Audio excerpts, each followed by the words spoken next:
High friends welcome to our channel वच्चेसी simple गा टेस्टीगा वंकाय फ्रై ఎలా ప్రిపేర్ చేయాలో చూపిస్తారండి। ఈ వంకాయ ఫ్రై చేయడం చాలా సింపుల్ అండి అండ్ టేస్టీ కూడా చాలా అంటే చాలా బాగుంటుందండి। ముందుగా అయితే ఒక హాఫ్ కేజీ వంకాయ అయితే తీసుకున్నానండి।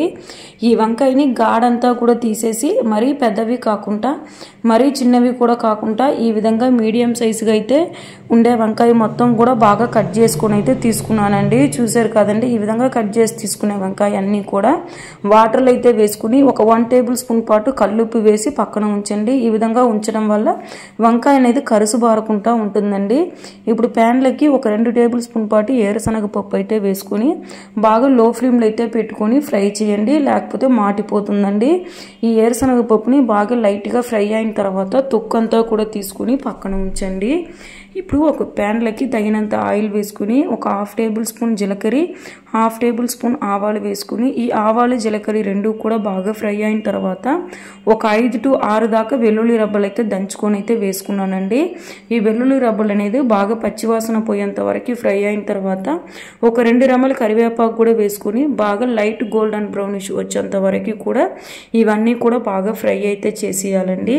ఈ విధంగా ఫ్రై అయిన తర్వాత మనం ముందుగా కట్ చేసి పెట్టుకున్నాం కదండి ఆ వంకాయ ముక్కలంతా కూడా వేసుకొని బాగా కింద నుంచి ఒకసారి ఒక 2 మినిట్స్ పాటు బాగా లో ఫ్లేమ్ లో అయితే పెట్టుకొని అంతా కూడా కలిసేడుగా బాగా ఒకసారి ఫ్రై అయితే చేయండి।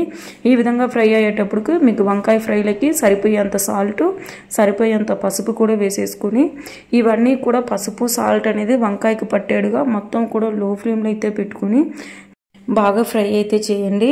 వంకాయ అనేది బాగా ఆయిల్ లోనే ఫ్రై అయితేనండి వంకాయ ఫ్రై అనేది టేస్ట్ చాలా బాగుంటుందండి। సో ఈ విధంగా లో ఫ్లేమ్ లో పెట్టుకొని అప్పుడప్పుడు కలుపుకుంటూ ఫ్రై అయిన తర్వాత మూత అయితే పెట్టి మరి ఒక 10 నిమిషాల పాటు బాగా ఫ్రై చేయండి। ఇప్పుడు మనం ముందుగా ఫ్రై చేసి పెట్టుకున్నాం కదండి ఆ ఏరుశనగ పప్పు తొక్కు అంతా కూడా తీసుకొని మిక్సీ జార్లోకి అయితే వేసుకొని అయితే చేసుకొని పక్కన ఉంచుకోండి। మరి మొత్తగా అయితే పొడి అయితే చేయొద్దండి, ఈ విధంగా కచ్చా పచ్చాగా పొడి చేసుకుంటే సరిపోతుందండి। అప్పుడే వంకాయ ఫ్రై అనేది టేస్ట్ చాలా బాగుంటుందండి। ఇప్పుడు మనం ముందుగా ఫ్రై చేస్తున్నాం కదండి ఆ వంకాయని ఈ విధంగా లో ఫ్లేమ్ లో అయితే పెట్టుకొని ఈ విధంగా అప్పుడప్పుడు కలుపుకుంటూ ఫ్రై చేయండి। వంకాయని వాటర్ లో వేసి ఉంచాం కాబట్టి లైట్ గా వంకాయ ఫ్రై చేసేటప్పుడు వాటర్ అనేది వస్తుందండి, ఆ వాటర్ అంతా కూడా పోయి ఆయిల్ అనేది సపరేట్ అయ్యేంత వరకు కూడా అప్పుడప్పుడు కలుపుకుంటూ మూత అయితే పెట్టి ఒక 2 మినిట్స్ వన్ టైం అయితే ఈ విధంగా కలుపుకుంటూ ఫ్రై చేయండి। చూశారు కదండి వంకాయ అనేది ఎంత మెత్తగా బాయిల్ అయిపోయిందో ఈ విధంగా ఆయిల్ లోనే బాగా మెత్తగా బాయిల్ అవ్వాలండి। ఈ విధంగా బాయిల్ అయిన తర్వాత మీకు టేస్ట్ కి సరిపడంత కారం అయితే వేసేసుకోండి। నేనైతే 1 టేబుల్ స్పూన్ అయితే సరిపోతుందండి, మీరు ఎంత కారం తింటారో అంతకు సరిపోయేంతగా కారం కూడా వేసేసుకొని బాగా లో ఫ్లేమ్ లో అయితే పెట్టుకొని పచ్చివాసన పోయేంత వరకు కూడా ఈ వంకాయని బాగా ఫ్రై అయితే చేయండి। ఈ విధంగా ఫ్రై అయిన తర్వాత మనం ముందుగా ఫ్రై చేసి పొడి చేసి పెట్టుకున్నాం కదండి ఆ ఏరుశనగ పప్పు పొడి అంతా కూడా తీసుకొని ఈ వంకాయలు అయితే బాగా వేసేసుకోండి। వేసుకొని బాగా ఒక 2 మినిట్స్ పాటు ఇదంతా కూడా కలిసేడుగా బాగా కలుపుకొని ఫ్రై అయితే చేయండి। ఈ ఏరుశనగ పప్పు అంతా కూడా వంకాయకి బాగా పూర్తిగా కలిసిపోవాలండి, అప్పుడే ఫ్రై అనేది బాగుంటుంది। సో ఈ విధంగా కలుపుకొని ఫ్రై అయిన తర్వాత కాస్త కొత్తిమీర కూడా జల్లుకొని సర్వ్ అయితే చేసుకోండి।